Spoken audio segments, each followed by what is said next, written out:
నమస్తే friends, welcome to blossom channel. మన వీడియోలో వేరుశనగ ఉండలండి. వేరుశనగ ఉండలు చాలా హెల్తీ ఫుడ్డు, సామాన్యుడికి సైతం అందుబాటులో ఉండేదండి. వేరుశనగ గింజలు, క్యాష్యూ, బాదము ఇవంతా కాస్ట్లీ. వేరుశనగ గింజలు అయితే ప్రతి ఒక్కరి ఇంట్లోనూ తప్పకుండా ఉంటాయండి. ఇది ఎలా చేయాలో చూద్దాం.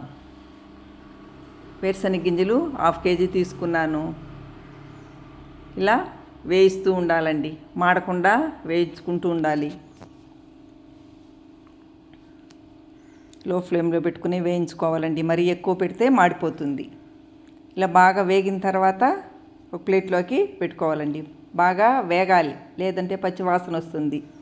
మనం బయట షాపుల్లో కొనడానికన్నా ఇలా చేసి పెట్టుకుంటే పిల్లలకి మంచిదండి. చల్లారిన తర్వాత నలిపితే పొట్టు వస్తుంది చూడండి. ఇలా పొట్టంతా నలిపి ఒక బౌల్లోకి పెట్టుకోవాలి. అది పక్కన పెట్టుకుని బెల్లము కొట్టి ఈ విధంగా కాంచుకోవాలండి. అంటే మన క్వాంటిటీ తగినట్టు మనం బెల్లం వేసుకోవచ్చునండి. మరీ బెల్లం ఎక్కువైందనుకోండి, కొద్దిగా ఒక కప్పులోకి వంచిపెట్టి కూడా చేసుకోవచ్చండి, ఏమి ఇబ్బంది ఏమీ లేదు.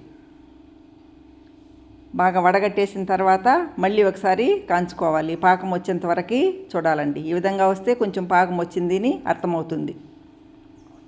మనకు కప్పులో పోసుకుని కూడా చూస్తాం, మనకు అక్కడ చూస్తేనే కూడా అర్థమైపోతుందండి. బురుగ్గా వస్తుంది కాబట్టి పాకం కరెక్ట్గా ఉంది అని. ప్లేట్లోకి ఇలా వాటర్ వేసుకుని తీసుకొని చూసామనుకోండి, చేతికి అంటకుండా వస్తుంది చూడండి. ఇలాంటప్పుడు కరెక్ట్ పాకమోని పక్కన పెట్టుకోవాలండి. దించేసి వేరుశనగ గింజలు ఇలా వేసుకోవాలి.